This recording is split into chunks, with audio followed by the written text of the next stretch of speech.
Այս իշխանությունը կաշկանդող որևէ բան չունի, որպեսզի բացահայտի հոկտեմբերի 27-ը, հայտարարել է Հանրապետություն կուսակցության նախագահ Արամ Սարգսյանը։ Ըստ նրա, գործող վարչապետը 100% ուզում է, որ դա բացահայտվի, եւ ուրեմն ինչու չի բացահայտվում, որովհետեւ հոկտեմբերի 27-ը տաք հետքերով կոծկեցին, ասել է Արամ Սարգսյանը, ուղիղ մեղադրելով այն ժամանակվա նախագահին։ Այսօր էլ կուսակցությունը շրջել է կենտրոն վարչական շրջանում, որտեղ Արամ Սարգսյանին դիմավորել են աղոհացով, հայկական երկու պարով։ Արամ Սարգսյանն ասել է, որ պատրաստ են կոալիցիա կազմել ՔՊ-ի հետ, ինչպես արեցին Երևանում։ Մեր ներկայությունը, մեր մասնակցությունը դառնում է գերկարևոր։ Նախ որովհետև Հայաստանի Հանրապետության ազգային ժողովում ներկայացված են լինում թե ռուսամետներ, թե բալանսավորողներ եւ թե արևմտամետներ եւ ցիվիլ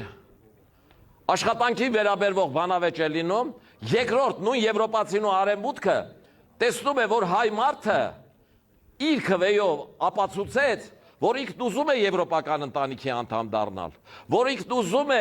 արևմուտքի հետ բարեկամ դառնալ, եւ այդ դեպքում թե ազատ վիզային ռեժիմ դե արագանալու, թե ներդրումներն են ավելանալու, եւ թե բազմաթիվ այլ խնդիրներ գումարային մեր ժողովրդի հետ կապված հեշտանալու են։ Հետևաբար ավարտելով խոսքս, սիրելի ժողովուրդ ջան, ուզում եմ խնդրել ձեզ, որ հունիսի 7-ին գնաք ընտրատեղամասեր, եղած 19 քվեատերտիկների միջից ընտրեք 11 համարը։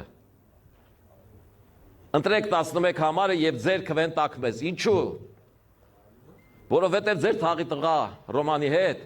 մենք գնում ենք ազգային ժողով աշխատելու։ Մենք գնում ենք ազգային ժողով աշխատելու, մենք տանում ենք օրենսդրական նախագծեր։ Մենք չենք գնում իշխանափոխության, մենք գնում ենք աշխատելու։ Մենք գնում ենք իշխանություն դառնալու։ Մենք գնում ենք ազգային ժողովում չաշխատող, ծույլ, ամեն օր վեճեր սարքող, հայոյանք թափող, օրական ավստահության պրոցես ու միտինգ հրահրող անօգտակար ընդդիմությանը փոխարինելու։ Մենք գնում ենք Հայաստանի Հանրապետության ազգային ժողով իրական ընդդիմություն լինելու համար։